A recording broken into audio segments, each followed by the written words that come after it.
Selamat pagi. Pagi, pagi, pagi. Smekta cerdas, Smekta terampil, Smekta siap uji. SMK Negeri 1 Lawan, YSS bisa.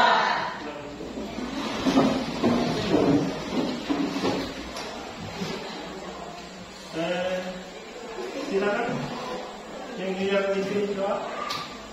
Teman-teman, sebelum kita belajar waktunya kita berdoa dan kita masing-masing berdoa silakan.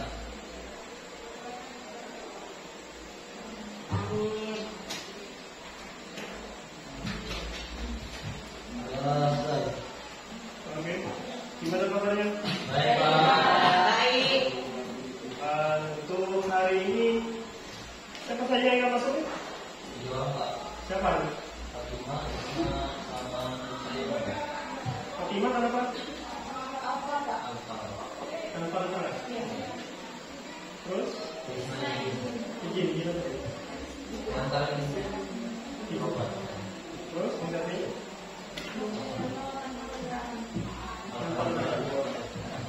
Sampaikan salam saya ke dia. Apa pagi? Berapa orang sih? Satu lagi?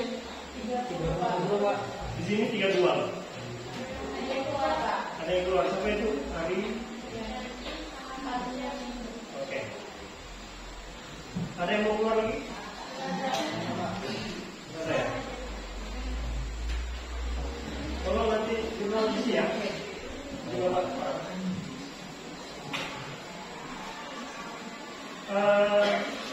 Tahu pelajaran kita hari ini Pak? Apa itu? Ya, kerajaan Bunda di Indonesia. Ada yang sudah melirik classroom Bapak? Atau hanya ngintip-ngintip gitu aja? Ya. Atau ada yang belum masuk di classroom? Kemarin yang HP baru? Sudah ya? Masuk dulu ya. Ada yang tahu nggak? Kerajaan itu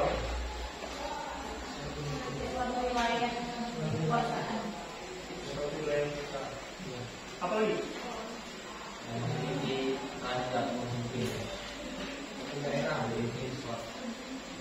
Kerajaan. Kalau sekarang? Ya. Ya, mungkin oleh presiden. Kalau dulu raja ya. Sedang bisa mereka jadi presiden. Mengapa dia beda?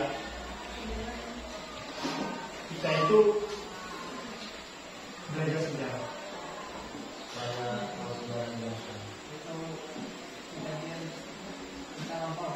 Tahu kejadian terlampau, bisa tahu sejarah Indonesia. Apa lagi? Ada yang main di sini? Ada yang agama Buddha? Ada yang pernah ke Candi Borobudur? Pernah? Di mana Candi Borobudur? Di Jawa, bukan di Kalimantan. Jawa mana itu? Jawa Tengah. Ada yang tahu Candi Prambanan? Siapa? Di mana? Di Jawa juga. Di mana itu? Jawa Tengah. Beda nggak Candi Borobudur dengan Candi Prambanan? Atau sama? Persamaannya sama-sama candi ya? Ya, persamaannya sama-sama candi. Kalau Candi Borobudur untuk agama Buddha. Kalau Candi Prambanan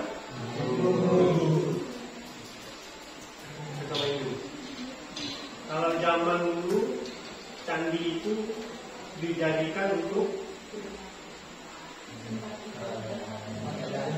tempat ibadah, tempat yang sakral, tempat yang putih-putih, tempat untuk menyimpan berulang-ulang orang yang dianggap sakti, dianggap pemimpin, gitu ya. Kalau sekarang dijadikan tempat pariwisata, karena kita sudah mengenal sejarah tadi. Sejarah tadi kan mengingat kita masa lampau, ya lah. Karena tanpa sejarah kita tidak tahu. Sejarah kita tahu dari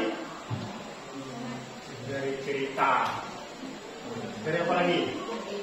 Dari Alkitab.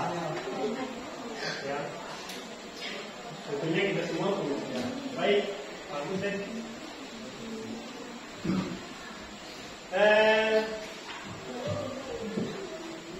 Sebelum kita masuk di beberapa pelajaran yang akan kita masuki sekarang, kajian Buddha,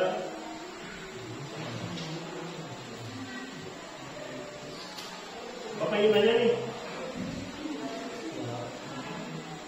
kalau katanya sudah berdiri di classroom,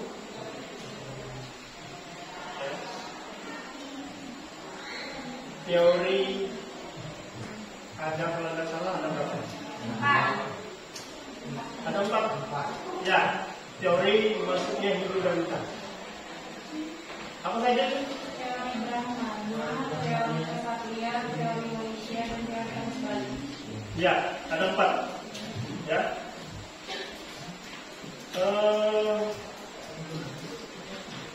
Atau ada tambahan yang lain?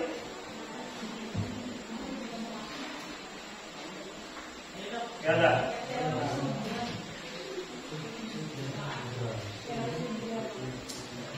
Teori sutra. Apa lagi? Ya. Untuk teori sudah tahu. Nanti akan keluar loh. Saya sebenarnya. Tolong nanti dicatat. Nanti akan pergi di balik kelas. Pernah dengar nggak istilah bariki? Apa itu?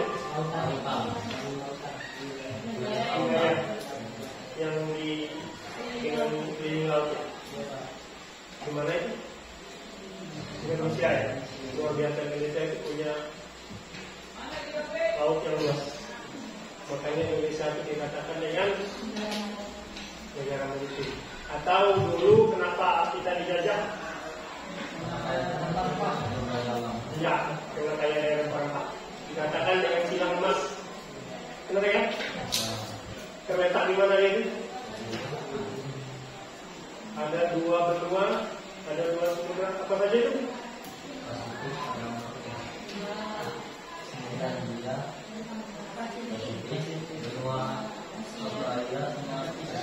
Ya, makanya kita bincang. Contohnya sifat babi itu, mengapa orang berlomba-lomba? Sifat yang strategis, dikelilingi oleh 12 perusahaan perkebunan kelapa sawit, ya kan? Apa saja dibeli ada semua, dari hal yang kecil sampai yang besar. Mau beli mobil juga ada, beli rumah ada juga. Bank luar biasa banyaknya.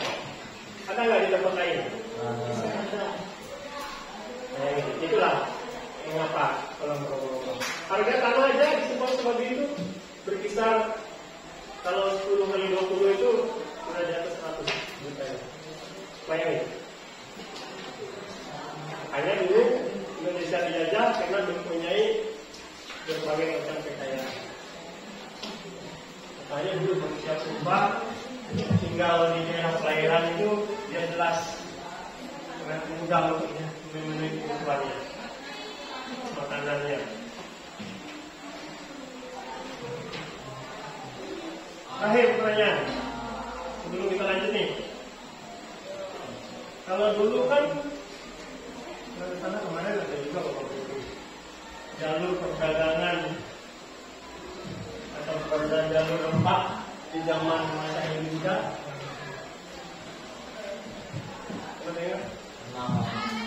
Di mana itu? Ada yang bisa memberi sedikit keterangan untuk teman jalur perdagangan dan keberadaan jalur retak Selat Malaka. Terus Selat Malaka itu di mana? Ada di mana? Di Pulau Kalimantan kah? Ada yang nyanyinya nggak? Di Selat Malaka. Di sebelah barat Laut Nusantara dan nantinya di sebelah timur Laut Nusantara. Iya, berarti di Sumatera. Mereka lewat itu karena dulu jalur perdagangan silangnya lewat itu. Laut.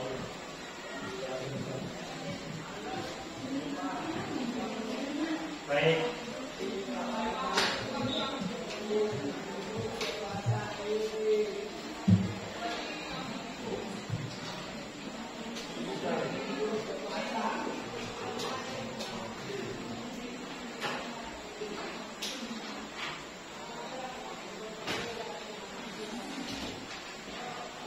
Kita lihat video dulu ya. Nonton nggak? Hah? Mau Pak. Nonton bioskop ya? Yo guys, jumpa lagi di Sonic Indonesia. Pada episode kali ini kita bakalan membahas mengenai proses masuknya agama Hindu dan Buddha ke Indonesia. Bagaimanakah agama Hindu dan Buddha bisa masuk dan menyebar di Indonesia?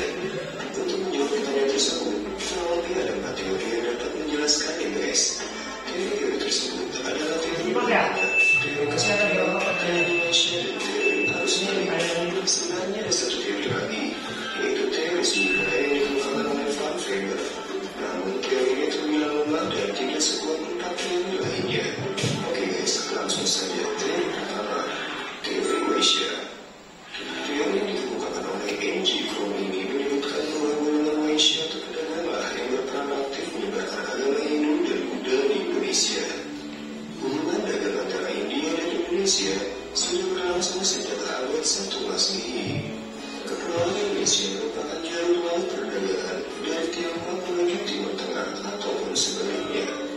Pada mulanya, para pedagang India berlayar untuk berdagang.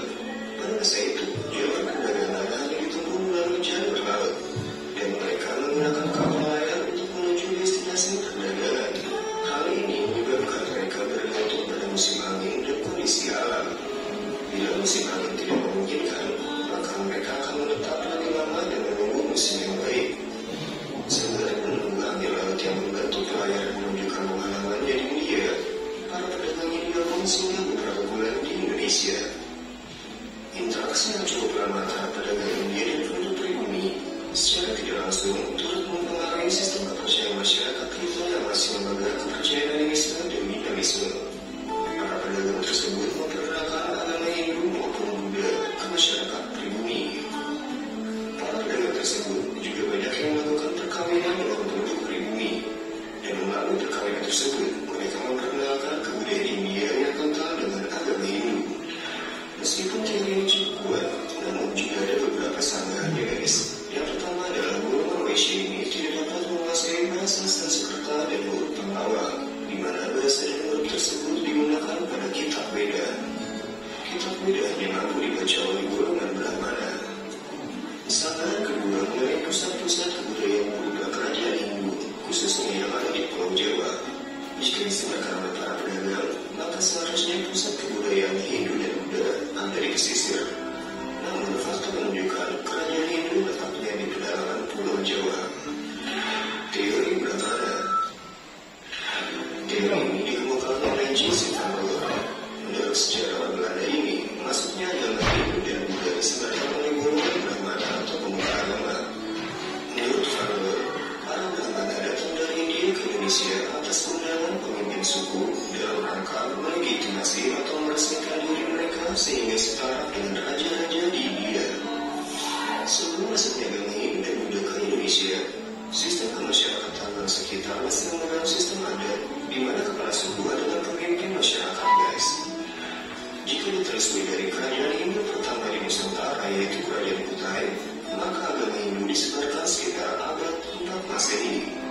Berdasar teori ini yaitu pengamatan terhadap peninggalan kerajaan-kerajaan di Indonesia, khususnya prasasti yang tertulis, di mana huruf Pallawa terukir dalam prasasti dan berbahasa Sanskerta.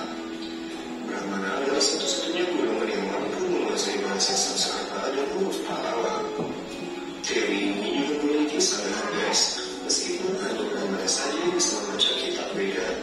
Namun, terdapat tantangan di mana para Brahmana tantang untuk menyeberangi lautan. Untuk mencapai Indonesia, pastinya harus menyeberangi lautan ya guys. Teori Ksatria.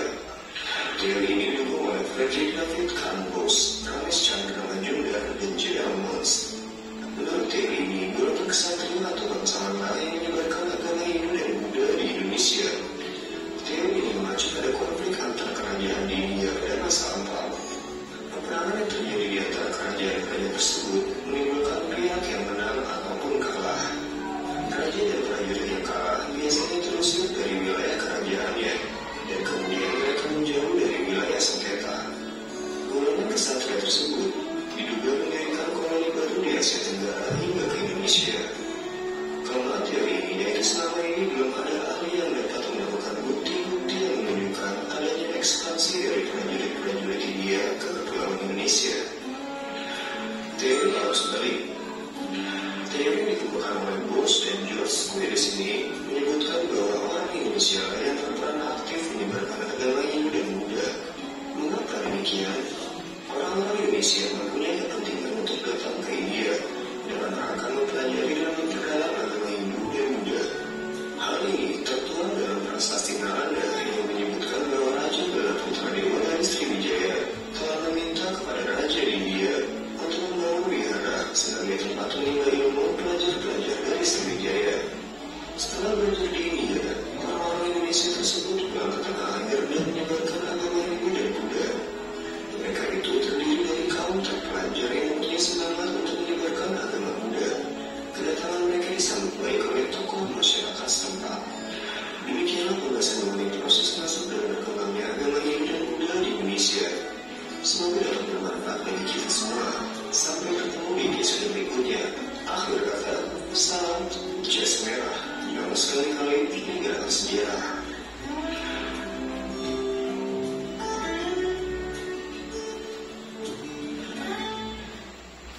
Ya, sebelum kita ulas tadi yang kita tonton, Bapak nanti menginformasi kopinya Mas. Ada yang ngantuk? Ada? Tadi ada yang belum tiket tuh, tanpa masih ada sejajar. Untuk tadi makan mana dulu? Jangan jalan lagi loh. Ini makan apa?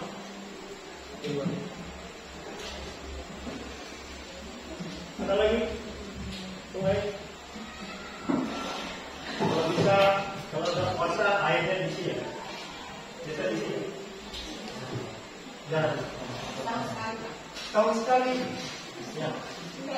Terus berikutnya nanti ini kan ada Bapak lihat nih. Bagus nih kelas nih. Ada tulisan angka di atas pojok kiri. Apa nih? Tanggal, hari, tahun dan bulan. Yang tiket ini wajib diganti setiap hari. Bisa sepakat? Ya. Berikut belumnya lonceng bunyi sudah buruan pagi-pagi. Yang tiket itu sudah bersih semua, sampah-sampah bersih semua. Terus ini diganti caranya. Ini kan kayak piring nih, dicuci gitu, bersih. Masa piring mau makan apa? Kalau nanti ada yang melanggar, ada nggak punishment? Apa kira-kira? Kita kasih hadiah. Apa hadiahnya? Hari ini tangan atau bersihin di belakang ini apa? Lain di mana? Kenapa lain di mana? Olahraga. Itu kan luar dan dalam. Lihat di belakang. Ya. Oke ya. Lain di mana apa lagi? Denda apa itu? Bayar berapa? 5.000. Bisa juga masuk di kas. Sanggup nggak? Sanggup. Yakin? Yakin. Bapak cek nanti aku kasih ini. Oke. Pepatah sudah mengatakan bersih itu enggak. Bersih sebagian dari Iman. Kalau iman bersih berarti Iman. hatinya bersih. Kan gitu ya? Iya dong. Tapi temannya di samping kan yang baunya ya. Sepatu itu rapi. Oke, baik. Bisa dipegang kan? Bisa. Ya. Bapak pegang nanti bapak tanya wali kelas. Apa wali kelasnya? Apa lagi gitu? Tinggal, halo guys. Setelah itu enggak. Silakan. Nah, di video tadi apa judulnya? Teori masuknya Indonesia. Ya, Indonesia. Apa yang bisa diambil di dalamnya? Kenapa bisa demikian? Bisa ada teori. Tadi dikatakan apa? Berapa teori? Ada yang bisa menceritakan kronologis dalam film tadi? Ada? Kalau satu atau dua orang atau lebih, singkat saja yang bisa disimak. Ada? Mengguri? Oh ya, siapa namanya? Kasih aku tulisan dulu dong. Tulisan dulu sendiri mana? Di Jawa, Pak. Di Jawa di mana? Di SMP Negeri 1 Mondokan. Oh, Mondokan itu. Bukan pondok namanya Mondokan. Tapi negeri. Iya. Luar biasa. Kamu dari mana ya?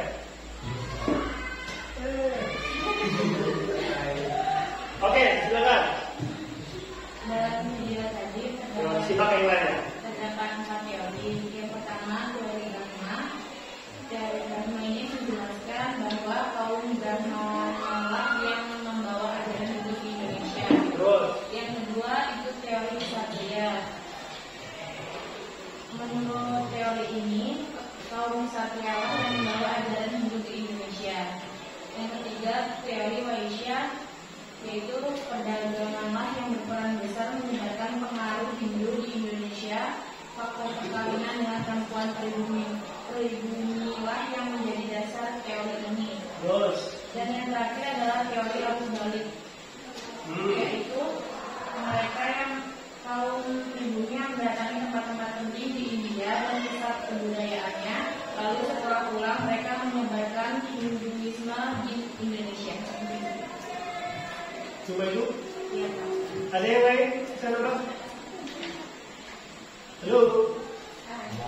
Ada yang sana Bang?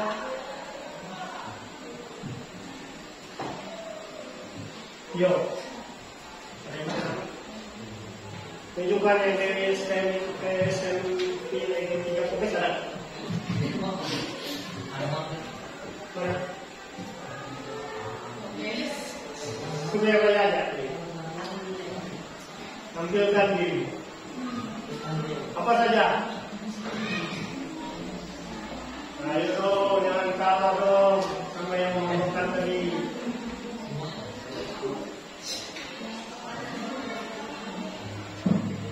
Kalau boleh berdiri, kasih hapusan dulu dong. Ada yang dulu, ada yang kelas kan? Apa lagi kelas? Yuk.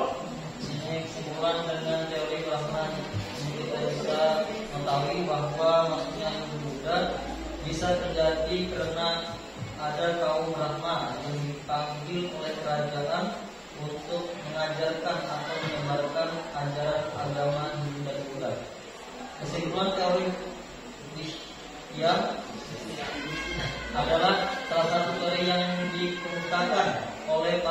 proklamasi yang berisi tentang masuknya Hindu-Buddha ke Indonesia. Pada teori Asia, agama dan kebudayaan Hindu-Buddha masuk melalui para pedagang atau kasta ya. Kesimpulan teori Ksatria ini berisi tentang masuknya ajaran agama dan kebudayaan Hindu-Buddha ke Indonesia melalui orang-orang yang memiliki kasta Ksatria atau mereka yang berpangkat sebagai prajurit.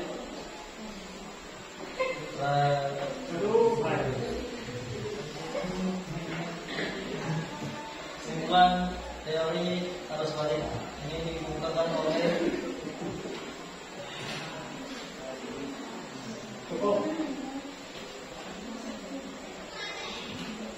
yang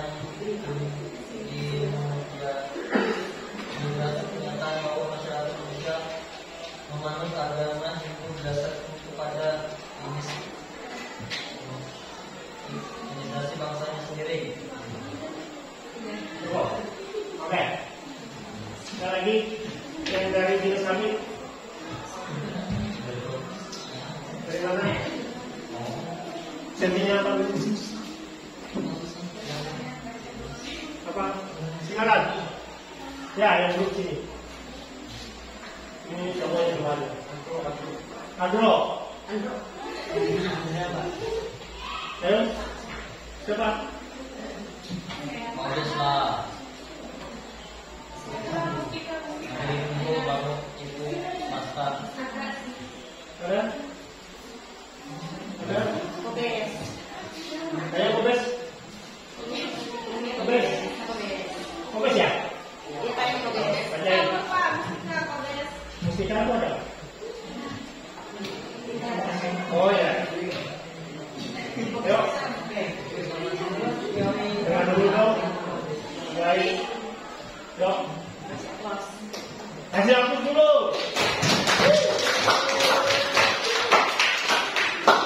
Dalam video tadi ada 4 teori. Ada 4 teori. Terus Teori yang pertama teori Brahmana. Brahmana. Itu Terus oleh Pandayon.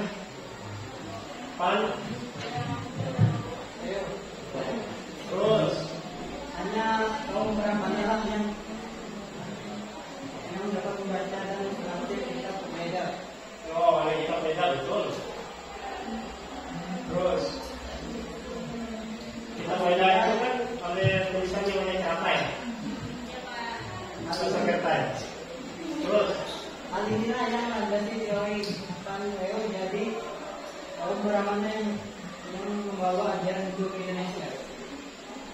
Yang kedua, teori Ksatria didukung oleh Black Ross dan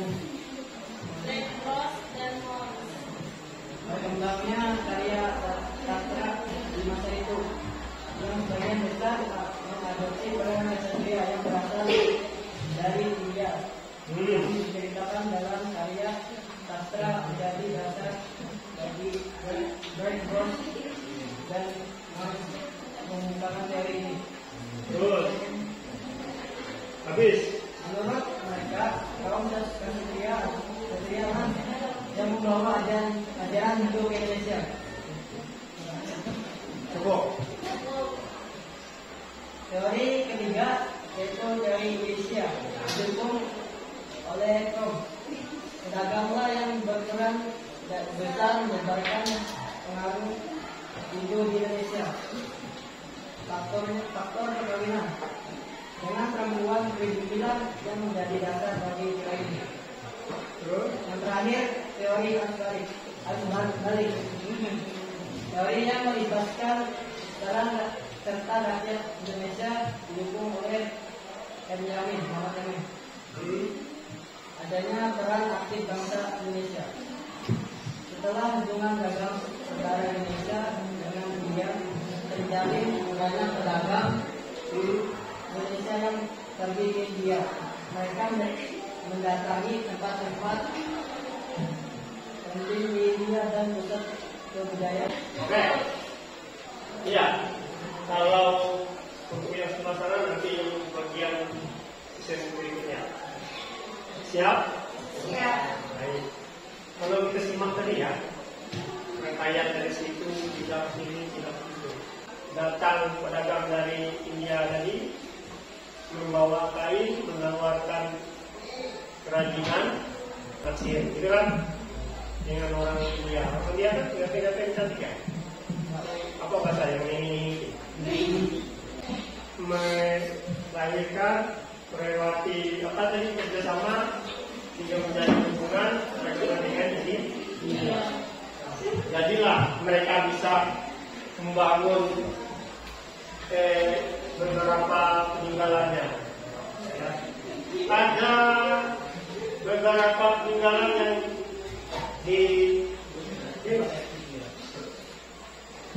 ada beberapa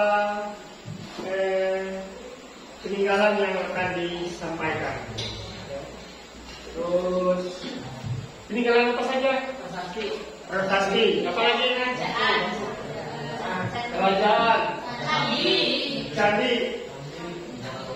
Terus arca batu. Ya. Arca. Apa lagi? Bahasa yang sampai sekarang dipakai warna cara. Iya. Atau ini? Lupa Pak. Jodoh. Jangan dulu saya. Berapa mas? Nanti artisnya jati-jati buah. Kata juga. Dia nak pemakan nih, memang keluar anunya, kata-katanya. Ya, warna celaka itu dibalik. Dia kayak itu. Nggak ada yang stop. Nah itu dia. Seperti itu. Peninggalan juga kan? Iya. Budayanya. Apa itu? Budaya apa? Bisa. Arca apa itu? Ada yang dibaca nih? Yang tertua. Makanya kenapa IKN di sana? Karena Indonesia itu punya sejarah Pancasila. Pertama kali. Kenapa dibawa di situ kira-kira? Strategis. Di tengah katulistiwa. Berarti dulu orang-orang apa itu GPS? Apa yang untuk saya kasih itu?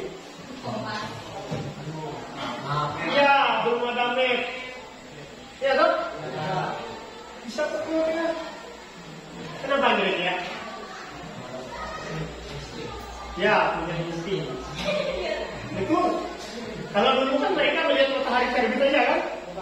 Yang mana? Maksudnya itu juga jaringan dagang dan jaringan budaya antar kepulauan di Indonesia dihubungkan melalui Laut Jawa sampai ke Pulau Maluku. Jaringan ekonomi di dunia pusatnya terletak di Selat Malaka dan sebagian di pantai barat Sumatera seperti Barus. Komoditas penting yakni kayu manis dan talam.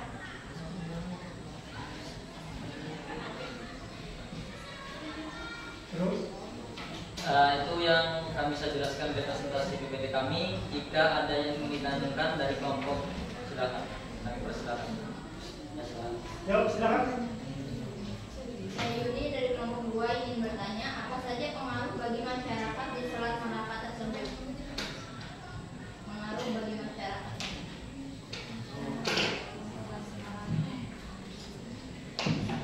Jelaskan apa saja pengaruh bagi masyarakat di Selat Malaka. Ya. Di mana kan Selat Malaka itu berada? Ya, di mana letaknya? Pada zaman itu. Sudah ditulis? Tetap? Oh, sangat simpel. Betul? Ya.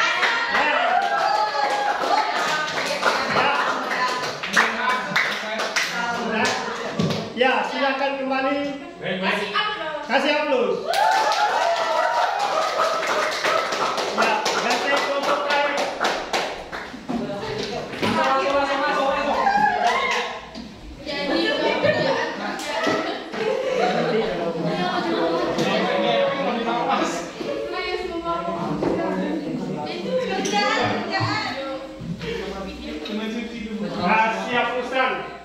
Ya, tepuk tangan kasih yang besar dulu.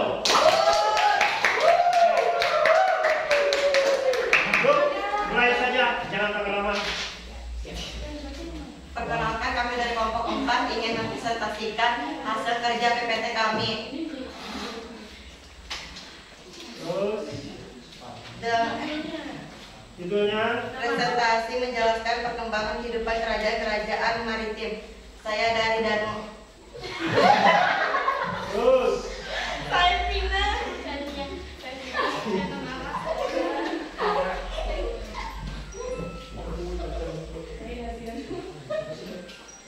Terus, Indonesia memiliki kondisi geografis yang unik di antara negara-negara lain di Asia Tenggara. Berdasarkan letak geografisnya, Indonesia berada di posisi strategis.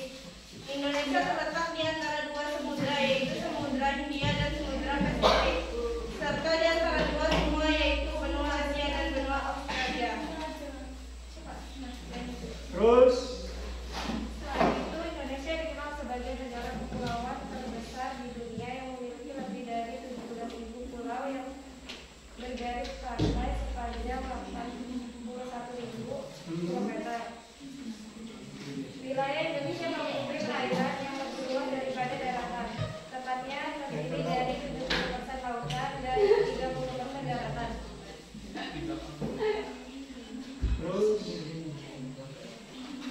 Wilayah laut Indonesia yang luas ini membuat Indonesia menjadi negara yang memiliki potensi besar di bidang kelautan dan perikanan. Oleh karena itulah Indonesia disebut sebagai negara maritim.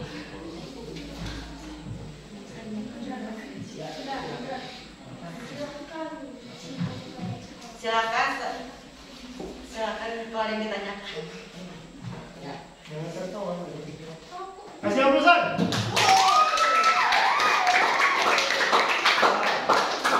Silakan kelompok 1, 2, dan 3.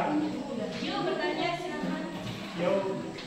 Dari kami ingin bertanya, yaitu apa yang disebut dengan geografis? Apa yang Disebut dengan disebut dengan geografis? Oke, kasih yang besar sebenarnya bagus.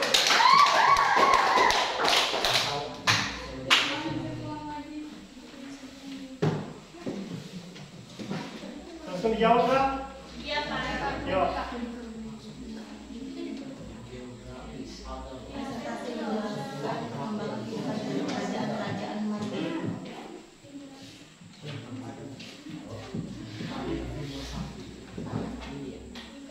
Yang disebut dengan Berdasarkan letak geografisnya, Indonesia berada di posisi strategis. Indonesia terletak di antara dua samudra, yaitu Samudra Hindia dan Samudra Pasifik tadi. oh, betul sekali. Iya. Pertanyaan berikutnya. Sebutkan salah satu kerajaan maritim terbesar di Indonesia yang paling berpengaruh di Asia Tenggara pada abad ke-7 sampai ke-14.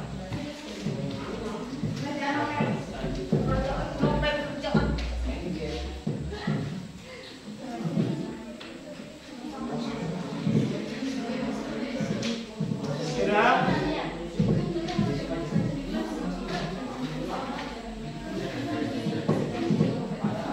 Kerajaan Sriwijaya atau Enggak Bertanya.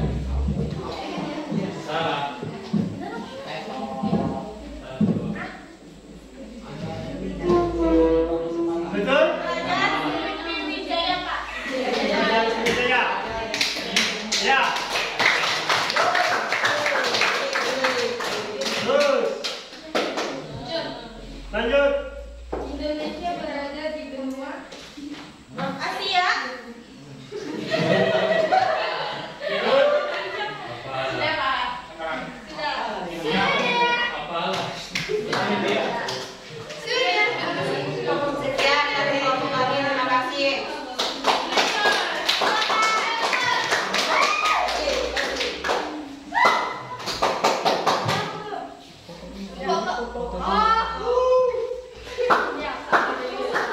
Bergaya.